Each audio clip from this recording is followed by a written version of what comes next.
رہے ہو، اس پروردگار کو جاننا ہے، اس کو پہچاننا ہے، اس کو پانا ہے۔ اگر پا گئے تو صراط المستقیم پورا، ورنہ گمراہ۔ جاننا، پہچاننا، پانا، پھر جانا، اسی کا ہی نام ہے صراط المستقیم۔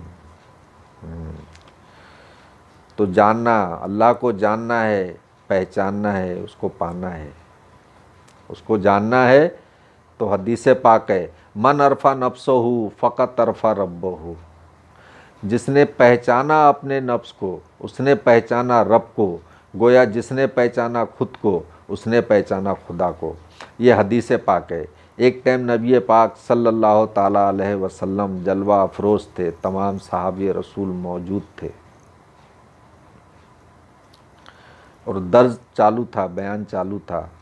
سرکار لوگوں کو بیان دے رہے تھے، درس دے رہے تھے۔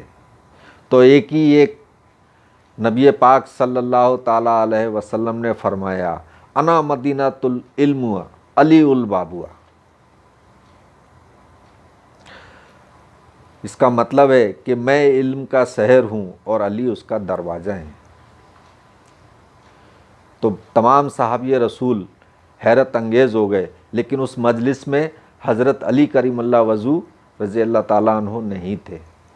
آپ کی کچھ طبیعت ناساز تھی تو آپ اپنے گھر پہ موجود تھے۔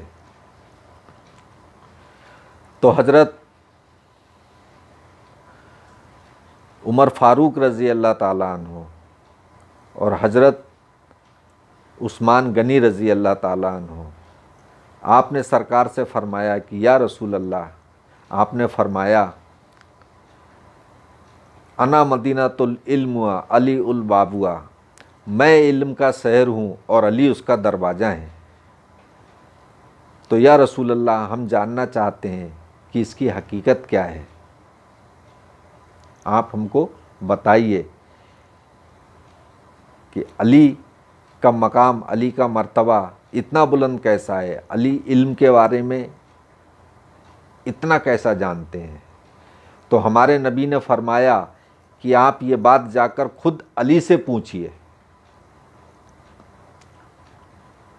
تو دونوں خلفائے راشدین حضرت عمر فاروق رضی اللہ تعالیٰ عنہ، حضرت عثمان غنی رضی اللہ تعالیٰ عنہ حضرت علی کی بارگاہ میں جانے لگے۔ تو راستے میں ایک دوسرے سے گفتگو کر رہے تھے کہ آخر حضرت علی سے ایسا کون سا سوال پوچھا جائے تاکہ ہم کو سمجھ میں آئے کہ حضرت علی کے پاس وہ علم ہے، حضرت علی کے پاس اتنا علم ہے۔ تو آپ ایک دوسرے سے گفتگو کرتے ہوئے جا رہے تھے، تو فیصلہ یہ ہوا کہ چلیے آج حضرت علی سے اللہ کے بارے میں پوچھتے ہیں کہ آپ اللہ کے بارے میں بتائیے۔ تو آپ حضرت علی کی بارگاہ میں حاضر ہوتے ہیں، آپ کے گھر پہ پہنچتے ہیں، سلام کرتے ہیں اور تشریف رکھتے ہیں، بیٹھ جاتے ہیں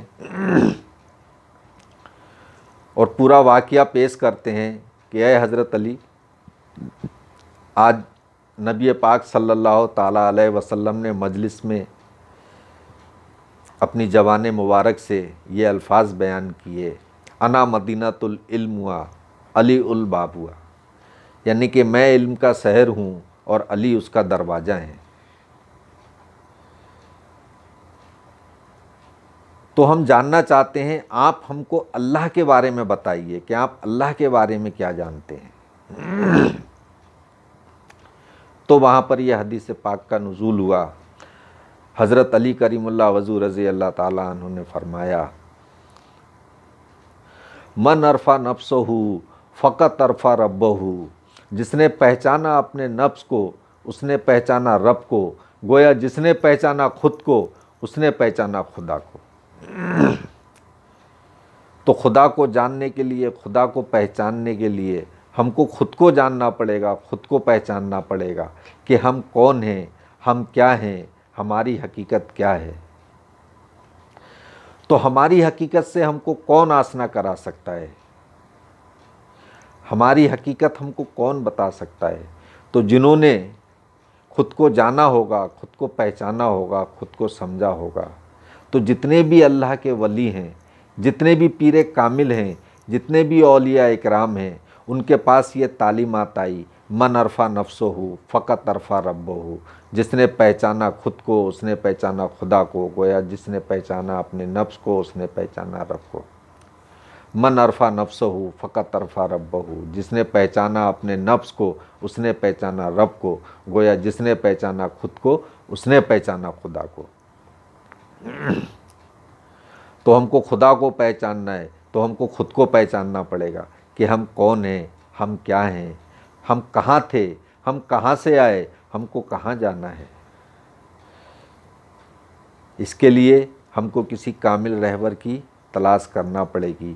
تو یہ تعلیمات ہمارے سلسلے میں آئی، یہ تعلیمات ہمارے سلسلے میں آئی۔ ہمارا سلسلہ قادریہ عالیہ خلفائیہ، سلسلہ سرکار پیر عادل بیجاپوری ہرے گنبد والے رحمۃ اللہ علیہ، سرکار مکملی پیر کھپولی شریف رحمۃ اللہ علیہ، ان کے سینے سے ہوتے ہوئے یہ خاکسار کے سینے میں آئی۔ اب پتہ نہیں یہ تعلیمات اللہ پاک کس کے سینے کو روشن کرتا ہے اس تعلیمات سے، یہ ہم نہیں جانتے، اللہ بہتر جانتا ہے۔ جو اس کے جستجو میں ہوگا، جو اس کے عشق میں ہوگا، جو خدا کو جاننے کی، پہچاننے کی، اس کو پانے کی خواہش، تمنا، جستجو رکھا ہے، یقیناً اس کو یہ تعلیمات ضرور ملے گی، کیونکہ ہمارے سلسلے میں خدا کو جاننے کی، پہچاننے کی اور پانے کی تعلیمات ہے۔ اس کے لیے بیعت ہے، اس کے لیے بیعت ہے۔ بیعت ہونے کا اور کوئی دوسرا مقصد نہیں ہے۔ بیعت ہونے کا صرف ایک ہی مقصد ہے، جس مالک نے تم کو پیدا کیا ہے، جس خالق نے تم کو پیدا کیا ہے، جس کی زمین پہ چل رہے ہو، جس کی چھت کے نیچے بیٹھے ہو، جس کا دیا ہوا کھا رہے ہو، جس کی دی ہوئی سانسوں سے زندہ ہو، جس کے پاس تم کو لوٹ کے جانا ہے، اس خدا کو جاننا ہے، اس کو پہچاننا ہے اور اس کو پانا ہے۔ جاننا، پہچاننا، پانا، پھر جانا، اسی کا ہی نام ہے صراط المستقیم۔ اس کے لیے بیعت ضروری ہے۔ السلام علیکم ورحمۃ اللہ وبرکاتہ۔